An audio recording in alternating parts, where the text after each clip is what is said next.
Good morning, everybody. Melissa here. So, how's everybody doing this morning? I am currently having a mild panic or anxiety attack, so I figured, hey, what's a better way to get through this than to hop on and talk to you guys? Because lately I've been thinking about how, things can get a little tough in life if you're going through anxiety, panic, troubles, ruminating thoughts, negative thoughts, trying to get out of that loop, or when you start to have anxiety, it can be hard to not focus on anything but that anxiety, right? So, of course, we try to find ways to make it go away. What I'm learning is that when this happens, just let it be. Let it be. Try not to focus on it. Try to just continue on with life, as hard as that may seem. And this too shall pass. It's hard also when, you feel kind of alone, or you feel like you haven't met people that understand what you're going through. A lot of us may have family members that are judgmental, maybe some friends that we've had to let go, or even family members that we've had to let go because of the judgment of them not understanding your process of what you're going through. And that's a hard one, feeling like you haven't maybe found, your soul tribe, I guess you could say, of people that are, understanding of that feeling that you get when you are consumed with anxiety. Your whole body goes off kilter. You may have dizzy spells. You may feel like your head's hurting, your body's aching. It's amazing because this is actually day 4 for me today without having any THC pen. I have been using it now was using it for, I would say, maybe close to a decade, maybe a little less, maybe more like 7-8 years. I started using it when my anxiety and things were starting to get really bad for me. And now my body is trying to recalibrate and rebalance itself. So I figured what would be better to help me get through this moment than to come talk to you guys about it, come outside, ground, and not focus on the things that bother me, like the fact that, I have these horrendous dark circles under my eyes. I've been listening to a lot of subliminals. I made a message about that. They do work wonders, but you have to believe. You have to have that faith. You have to get out of your headspace. And a big saying is, energy flows where attention goes. So if we want to have good positive energy, we have to try to think good positive thoughts. What I like to say to myself is, like I said, this too shall pass, right?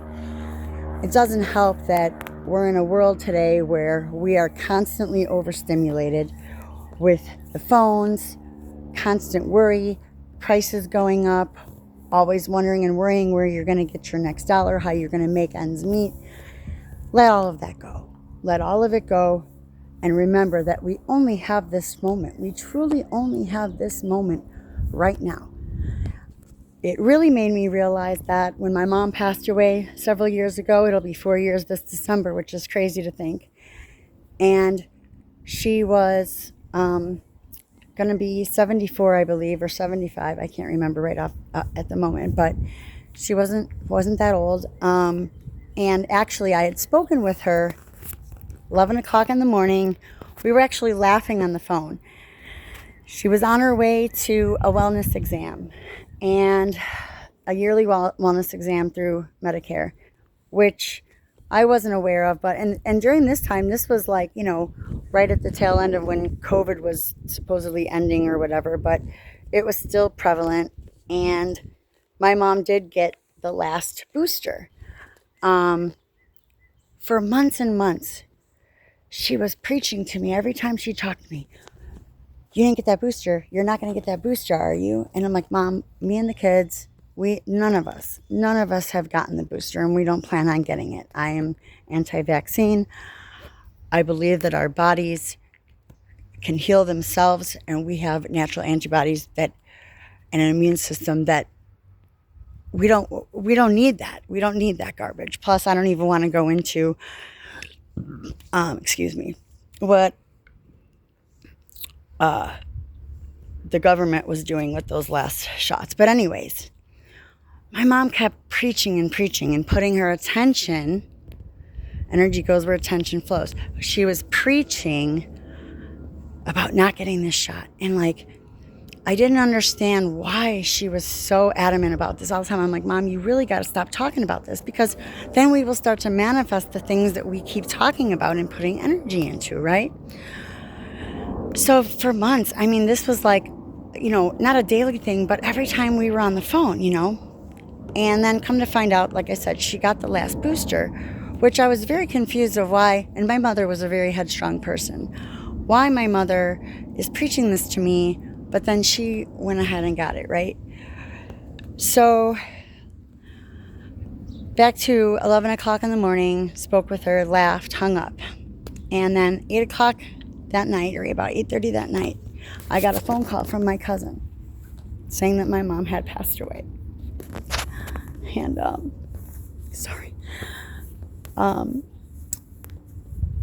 the reason why it was so hard is because it's like 1 minute, you think everything's great. And then the next minute, that person is not there anymore. And my mom and I, we struggled with our relationship. But the last few years, we were on the mends and we're getting closer than ever. And that's what also makes it very hard. So get this phone call and find out that she had a pulmonary embolism. And that's actually what she was preaching to me on the phone. Was she's like, oh, people of all ages, ranges, there was no discrimination of age, sex, this, that, of people that were having these pulmonary embolisms, right? So she ends up having one. And I truly started to think, I'm like, wow, did my mom manifest this into her life? Or did she feel this coming? Like, she knew she had made a mistake. And unfortunately, my stepfather and the doctor thought it would be in her best interest to get it because she had underlying conditions of diabetes, heart attacks, breast cancer. And she was getting ready for a Christmas party at 4:30, putting her makeup on, and she stepped out of her room and went to my stepfather in a panic, saying she didn't feel right, she couldn't breathe. Within minutes, she was gone. I mean, my stepfather got her into the car, rushed her over to the hospital because it was faster for him to do it than to wait for an ambulance. And by the time they got her there, they were paddling her, trying to restart her heart because she was coughing up blood on the way to the hospital. And that was it. What was really hard was thinking about how scared my mother must have been. How scared she must have been at that moment of, like, 1 minute being fine and the next minute just can't breathe and coughing up blood. And we are more powerful than we know. That's why I always preach that our thoughts create our reality, right? We have to try our best to keep positive thoughts in the forefront. We have to. It's so important to push those negative thoughts away, to try to get ourselves out of our head, do things. I'm outside right now grounding, no shoes on, to the ground. But what's sad right now about this is that I could feel that our planet is so incredibly sick. Between these wildfires, the natural disasters over the last decade, last 5 years, it's just increasing because the vibration of everything has become so negative. And we really never know when it's our time. We really don't know if we have tomorrow or even later on this afternoon. And that's why it's super important to stay present in the moment. To stay present in the moment and to count your blessings, not your mishaps, not your misfortunes. Count your blessings. Keep that in the forefront. Keep that in the forefront to know that you are greater than your thoughts. You are greater than your thoughts because Your thoughts, we are magnets. We attract whatever we think and bring forth to us, right? And the energy that we give out, we get back. I always told my children, you give good, you think good, you get good. Same thing with negative. And I know it's easier said than done, but nothing comes easy in this life. We have to practice. We have to practice gratitude. We have to hold that in our heart. We have to know that we're all here trying to do the best that we can, and I miss her. I do. I miss the fact that I wish that things between us weren't the way they were.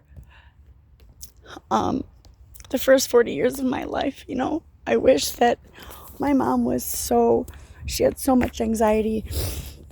She was such a nervous Nelly about everything. And if I could right now, I would just hug her and tell her that I love her and that everything is going to be okay, because everything is going to be okay.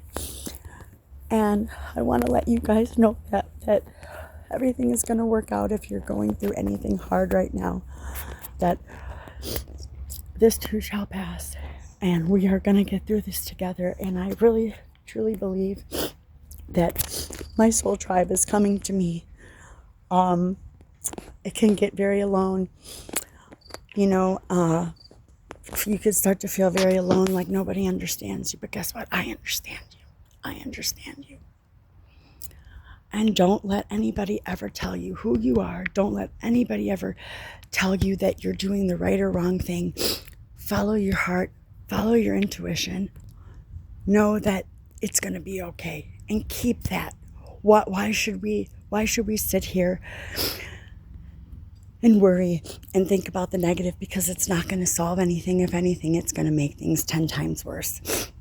So with that said, guys, I have to get back to work. I just wanted to make a quick little message and let you know, if nobody's told you, that you are worth all the love in the world. Okay? And have a beautiful, blessed day. I love you.